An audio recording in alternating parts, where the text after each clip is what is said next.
So this is the Hugh breakwater. What can you tell me about that? Well, we call it the Huff. Huff? Yeah.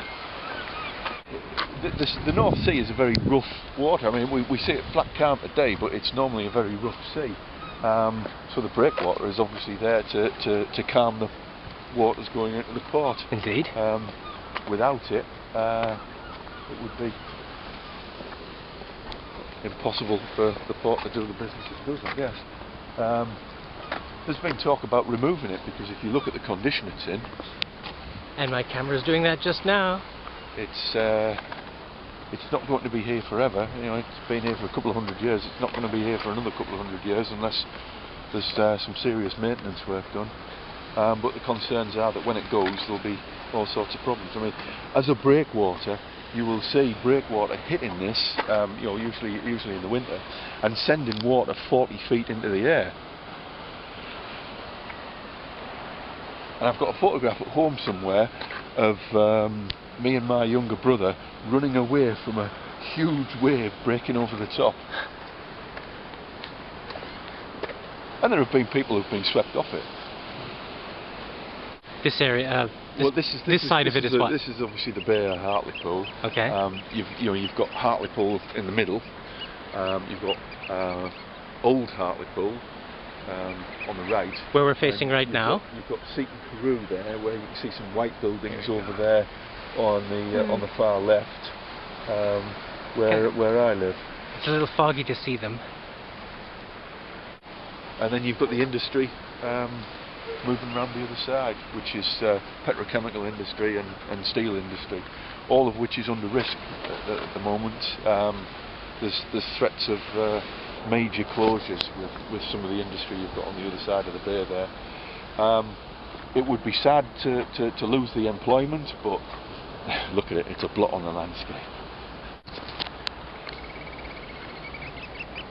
And then if you come further round, you know, on a good day you can see the cliffs at Saltburn. You've got Redcar and Saltburn to the south there. And Saltburn's a lovely town, perched on cliffs. And this was a very big fishing port. Old Hartlepool was more of a fishing port, whereas West Hartlepool, was more of an industrial port. And the fourth biggest port in Victorian times, the fourth biggest port in the UK, behind London, Liverpool and Glasgow. It's still an important port, and an awful lot of imports still come in here. Cars, an awful lot of automobiles. Right. There's the cannon next to the lighthouse, and there's a museum to Hartlepool's some of Hartlepool's war defences over there next to the lighthouse. Okay, I'm going to try to get in for a closer look. Hang on. During the First World War, Hartlepool was shelled by the Germans. Warships shelled Hartlepool because of its importance as a port. Apparently, and I've seen maps, German maps from the Second World War, where they actually contemplated bombing Hartlepool during the Second World War, but fortunately they didn't come that far north. But it was in their plans to bomb Hartlepool. We were also subject to a Zeppelin raid in the First World War, but our defences managed to strap the Zeppelin and send it shooting down in a ball of flames.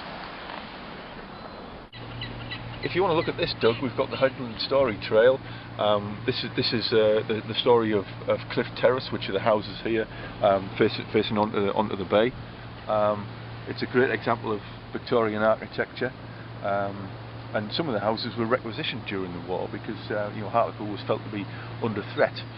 So we had sea defences here. We also had the coastal army defences here.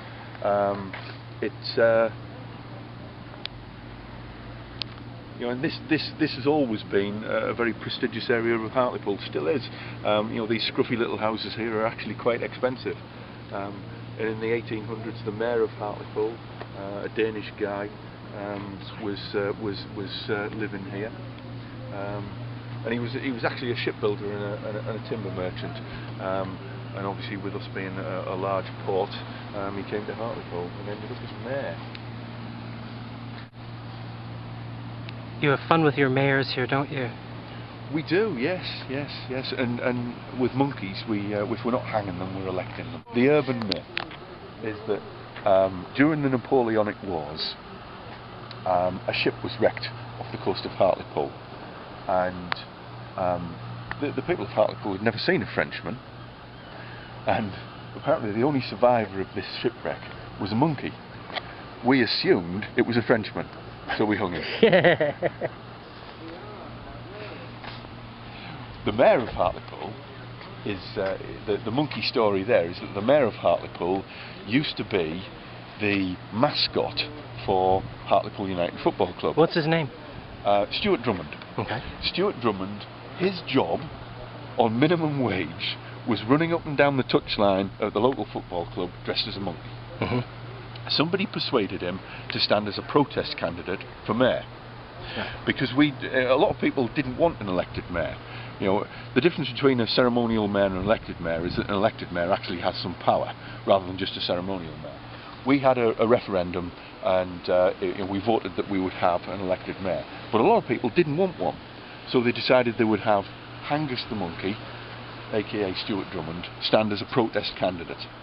So he stands as a protest candidate on a ticket of free bananas for all school children. And of course all those people who didn't want an elected mayor voted for him as the protest candidate. He stepped out of the monkey suit when he won and said, "Hang on a minute, I'll take £50,000 a year, please." And we since subsequently voted him in for a further 2 terms.